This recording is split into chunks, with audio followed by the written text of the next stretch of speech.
Алматы облысы, Талдықорған қаласы, номер 22 орта мектептің физика пәнінің мұғалімдері Ақшолақова Рахила Молдағалиқызы, Құдайбергенов Мирас Алмасұлы. Бүгінгі сабақтың тақырыбы жарықтың сынуы, жарықтың сыну заңы. Сабақта қол жеткізетін оқу мақсаттары жазық параллель пластинада сәуленің жолын салу. Бүгінгі жаңа сабақты бастамас бұрын сіздердің назарларыңызға бейне ролик ұсынылады. Экранға назар аударыңыздар.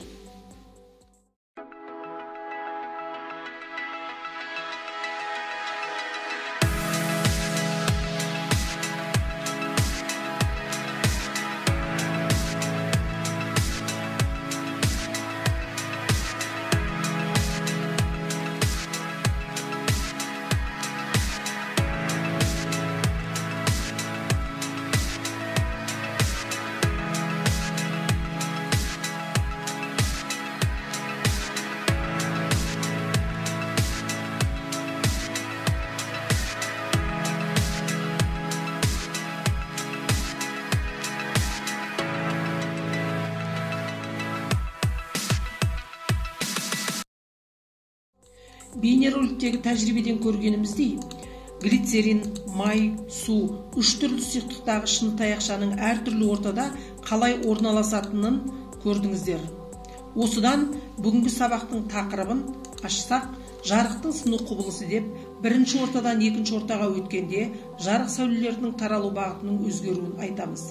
Әртүрлі ортада жарықтың таралу жылдамдығы әртүрлі болғандықтан жарықтың сыну құбылысы байқалады. Жарық негізі бір текті ортада түзу сызықты таралатыны белгілі. Ал бір ортадан екінші ортаға өткенде жарықтың таралу бағыты өзгереді. Осы құбылыс жарықтың сынуы деп аталады. Жарықтың сынуын сипаттайтын шамалар ол түскен сәуле, сынған сәуле, екі ортаны бөліп тұратын шекарада түсу нүктесінде жүргізілген перпендикуляр. Жарықтың сыну заңының тұжырымдамасы екі заңмен айқындалады. Яғни, бірінші заңы түскен сәуле, сынған сәуле және екі ортаны бөлетін бетке түскен нүктеден тұрғызылған перпендикуляр бір жазықтықта жатады. Түсу бұрышының сыну бұрышы синусына қатынасы берілген екі орта үшін тұрақты шама болып табылады. Яғни, синус альфаның синус гамма қатынасы тең n. Бұндағы n сыну көрсеткіші деп аталады. Ол экранда назарларыңызда тұр. Жарықтың сынуының салыстырмалы сыну көрсеткіші ол берілген екі ортаның сипаттамасы болатын физикалық шама болып табылады. Яғни жарық жылдамдығының бір ортадан екінші ортаға өткенде неше есе өзгертетінін көрсетеді.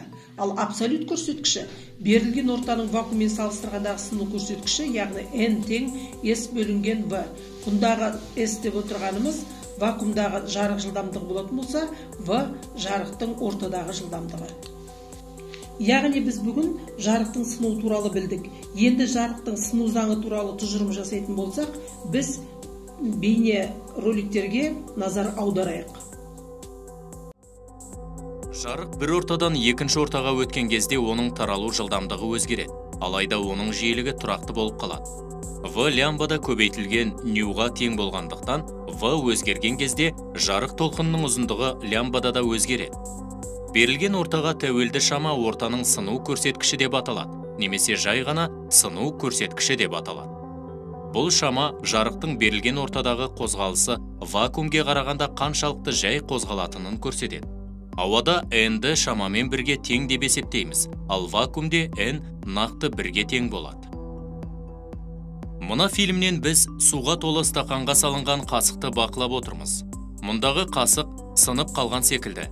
Алайда қасықты стақаннан алып тастаған кезде, бұның тек оптикалық иллюзия екеніне көз жеткіземіз. Жарық сәулесі қасық бетінен шағылып, су мен ауа шекарасы арқылы өткен кезде сынатта өз бағытын өзгертіп, біздің көзімізге жетеді. Сондықтан да ол бізге басқа нүктеден келген секілді болады. Бұл иллюзияға себеп болған жарықтың сыну құбылысы.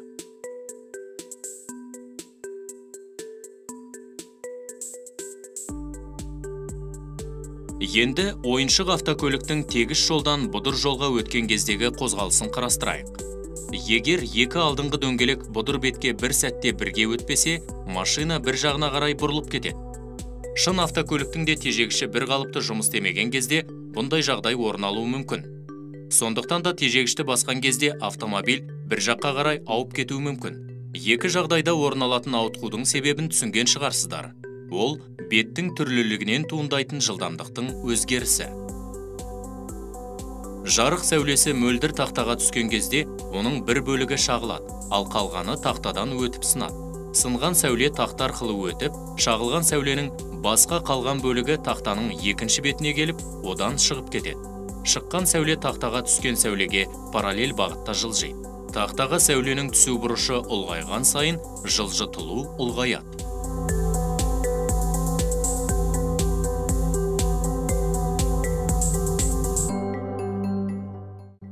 Осы бейнероликтерде бүгінгі сабақтың, яғни жарықтың сыну мен жарықтың сыну заңын тұжырымдау үшін сіздерге оқу тапсырмалары беріледі.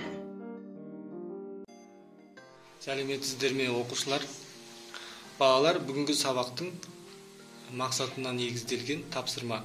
Яғни экрандағы берілген анимациялық көрініске қарап, түскен сәуленің мөлдір призма арқылы өткендегі түсу бұрышын, сыну бұрышын және жарықтың таралу жолының сызбасын дәптерлеріңізге орындап, немесе үй жағдайында тәжірибе жасап жіберулеріңізге болады.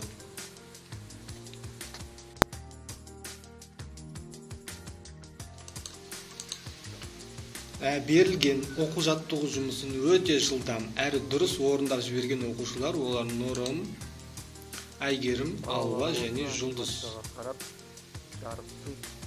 Экранға қарап отырсақ, жаңағы өздерінің тапсырмаларын беріліп тұр.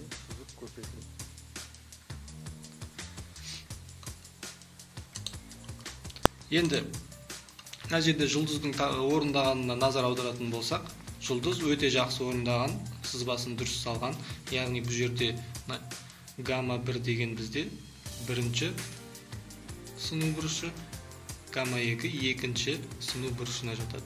Өте жақсы, сәуленің түсу жолы да дұрыс сызылған. Өте жақсы, Жұлдыз, жарайсың. Енді қалған оқушылар орындап жібере берулеріңізге болады. Кім орындамады? Ал біз сабақты ары қарай жалғастырамыз.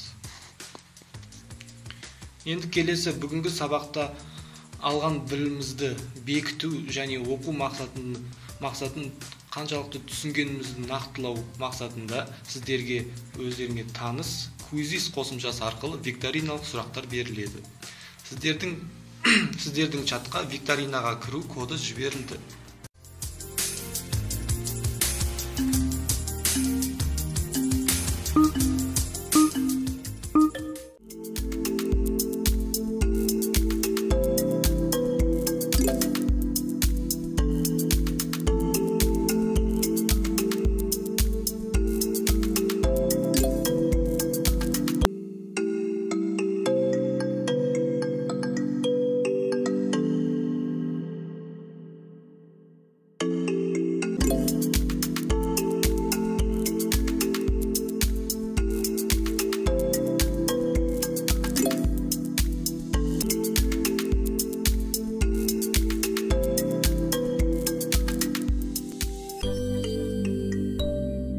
Викторинамыз аяғына жетті, яғни бірінші, екінші, үшінші орын Нұрым, Айгерім және Ырыс келді. Оның астында көріп отырғандарыңыз ол осы викторинадағы 100% көрсеткішке ие болған оқушылар. Өте жақсы, жарайсыңдар. Жалпы викторина қорытындысы жаман емес, тек қана 1-2 қате жіберген оқушылар ғана болды. Соның біреуі ол Мадияр. Яғни Мадияр бір сұраққа қате жіберіпті, оптикалық тығызырақ орта дегеніміз қандай орта деген сұраққа қате жіберіпті.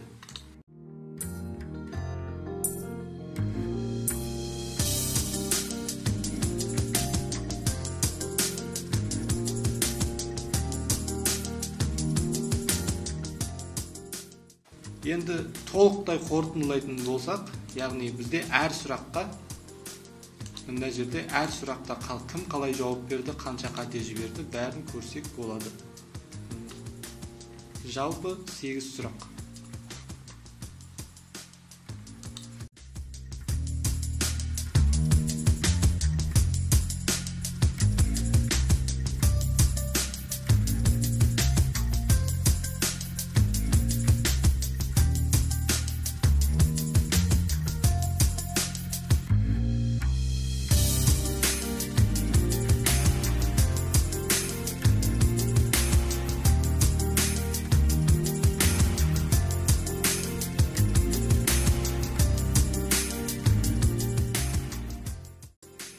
оқу жаттығу тапсырмалары берілген кезде сіздерге қосымша тапсырма берілген болатын. Яғни үй жағдайында жарықтың сыну заңына байланысты тәжірибе жасау. Бізге Мұхамеджан жаңағы тәжірибені түсіріп чатқа жіберіпті, сол тәжірибені көрейік.